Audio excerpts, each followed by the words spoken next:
नमस्कार, सुहासिनीज लाईफस्टाईलमध्ये तुमचे खूप खूप स्वागत आहे. 3 दिवस आपला व्हिडिओ आला नाही कारण ना आमच्याकडे वायफाय नव्हतं आणि जे आधीच्या घरी होतं ना तर त्यांची सर्विस इकडे नव्हती. म्हणून मग परत नवीन प्रोसेस सगळी करावी लागली. मी तुम्हाला मागच्या व्हिडिओमध्ये बोललीच होती की 2-3 दिवस तरी व्हिडिओला वेळ होईल कारण वायफायमुळे ना खूप प्रॉब्लेम होत होता. इथे मला इनडोअर आणि आउटडोअरसाठी ना अगदी मस्तच जागा मिळाली आणि त्या जागेचा मी चांगलाच उपयोग करून घेतलेला आहे. बाहेर ना मोठाच पोर्च मिळालेला आहे आपल्याला. तुम्ही बघू शकतात बाहेर आमचं शू रॅक आणि आपला वॉशिंग मशीनचा खोका पडलेला होता. नंतर तो मी उचलून घेतला आणि शू रॅकही मागच्या साईडला युटिलिटी एरिया आहे किचनच्या बाजूलाच. तिथे म्हणजे भरपूर मोठा आहे तो एकदम पॅसेज, तर तिथे कॉर्नरला मी ठेवलेला आहे. जे काही इंडोर प्लांट्स होते ना, ग्रीन पानांचा मनी प्लांट, नंतर कुबेर प्लांट, ही मधू मी चुकून ना मागच्या वेळेस मी मधुमालती बोलली होती. हे प्लांट मधुकामिनीचा आहे, ज्याला रात्री खूप सारी फुलं येतात. आणि हे जे दुसरं पत्त्यांचं प्लांट आहे त्याचं नाव नाही माहिती मला, पण खूप सुंदर हिरवं आणि पिवळं दिसतं ते. इनडोअरही ठेवू शकतो आपण आणि आउटडोअरही ठेवू शकतो. हे घरमालकांचे झाडं आहेत. तेही गावाला गेले होते म्हणून थोडे ते कोरडे झालेले. नंतर आदल्या दिवशी ना मला पाणी टाकायला झाडांना वेळच नाही मिळालेला. तर मग मी इकडे आल्यानंतर दुसऱ्या दिवशी सकाळीच झाडांची काळजी घेतली आधी, कारण की थोडंही दुर्लक्ष झालं ना उन्हाळ्यामध्ये तर आपली झाडं पूर्णपणे सुकून जातात. जी एंट्रान्स आहे ना पोर्चची, म्हणजे घरात एंट्री करतो तो अगदी छान मोठा असा ओटा आहे तिथे आणि त्याच्या पायऱ्यांवरतीच मी ही काही 5-6 झाडे ठेवलेली. अगदी मस्तच दिसतं आहे त्याच्यामुळे. हिरवीगार झाडं आणि ब्राऊन कलरचे कडप्पे बसवलेले आहेत पायऱ्यांना, त्यामुळे हे सगळं उठून दिसत आहे. किचनचे मनी प्लांट बघून ना सगळ्यांनी मला कमेंट्स केलेल्या की कुठलं खत, म्हणजे बऱ्याच जणांनी केलं, कुठलं खत वापरतात. तर मी यापुढे जेव्हाही खत वापरेल ना झाडांसाठी तुम्हाला नक्कीच दाखवेल. आणि मी ना तांदूळ धुते ना त्याचं पाणी नियमित मी झाडांना टाकत असते सगळ्याच. त्यामुळे मग झाडं ना अगदी छान ग्रो करतात. कृष्णकमळ तर ना खूप सारं मोठं फुललेलं आहे आणि ना त्याला खूप साऱ्या कळ्या आलेल्या आहेत. रोज 1 ते 2 फुलं येतात. खूप छान वाटतं कृष्णकमळ मला बघायला. आणि ब्ल्यू कलरच्या, लॅव्हेंडर कलरच्या कृष्णकमळला जी फुलं येतात ना त्यांचा सुगंध संपूर्ण घरात पण येतो आणि पॅसेजमध्येही येतो. सकाळी ना मस्तच अशी हिरवळ बघायला ना खूप भारी वाटतं आणि डोळ्यांची एक्सरसाइजही होते म्हणजे हिरवळ बघून, आणि मनही खूप प्रफुल्लित होतं. त्यामुळे ना इथेही खूप सारी अशी हिरवळ आहे. आमच्या घराच्या समोरच ना ॲग्रिकल्चरचं मोठं असं वाटतं नर्सरी पण आहे आणि तळं पण आहे पाण्याचं. त्याच्यामुळे खूपच छान असं थंड पण वातावरण आहे या आजूबाजूला. आणि मस्तच अशी इतके पक्षी येत आहेत ना वेगवेगळे. ही बघा कृष्णकमळ खूप सारी फुललेली आहेत या वेलीवरती. यांचा अतिशय मस्तच असा वास येतो. तुळसला ना हळद आणि चहा पावडर टाकल्याने माझी तुळस खूप छान अशी ग्रो झालेली.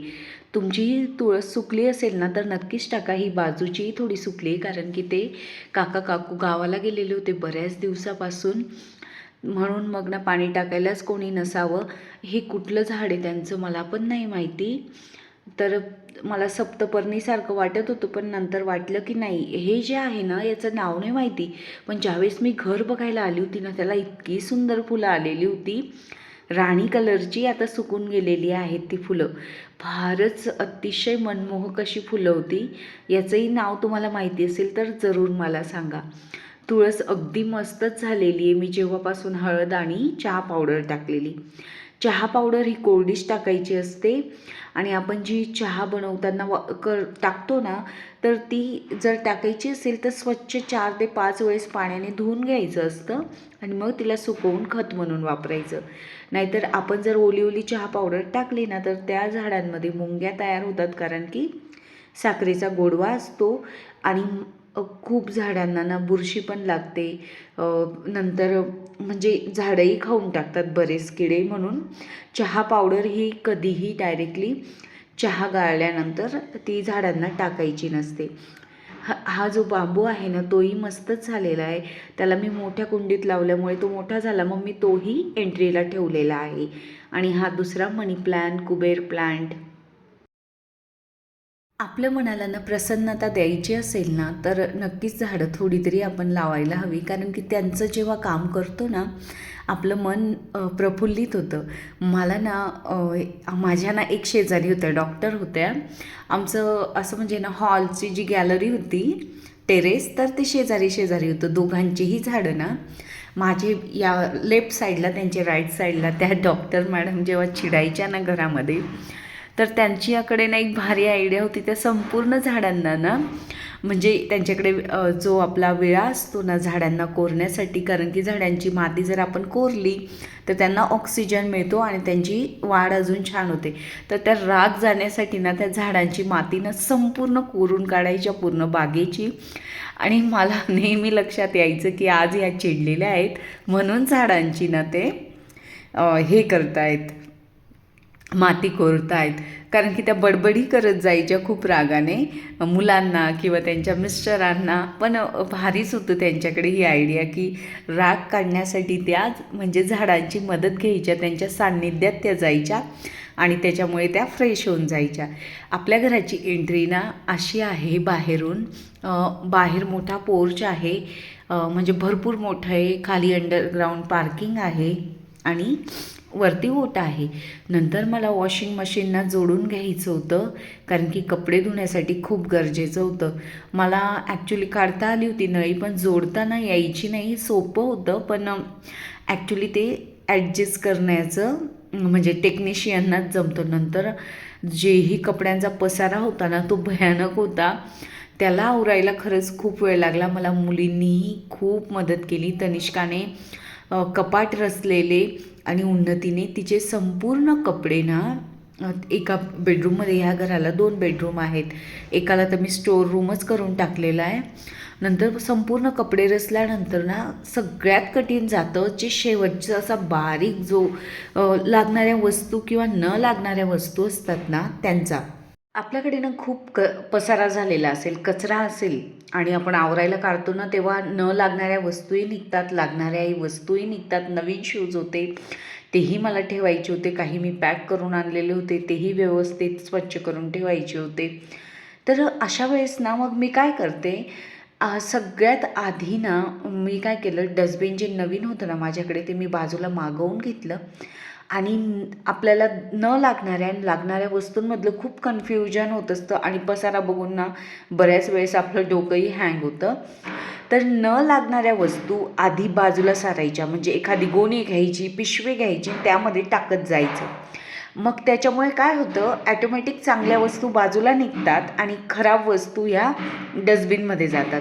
मग आपलं पसारा आवरणं ना खूप सोपं होऊन जातं.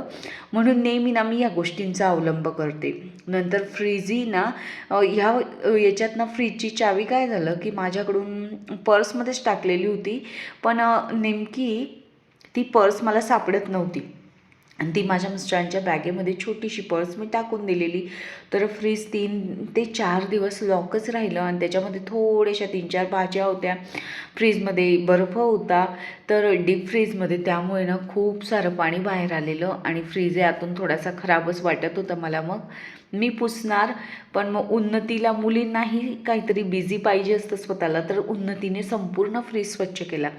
आणि माझ्या मिस्टरांनी अजून एक काम वाढवलं की ऑफिसच्या सगळ्या लोकांना विथ फॅमिली आमच्याकडे म्हणजे संध्याकाळी असं छोटासा कार्यक्रम ठेवलेला आणि जेवायला बोलवलेलं. मग जेवण तर मी घरी बनवलं नाही, बाहेरून आम्ही पावभाजी बरंच आणलेलं, सगळंच रात्रीचं जेवण होईल अशा वस्तू.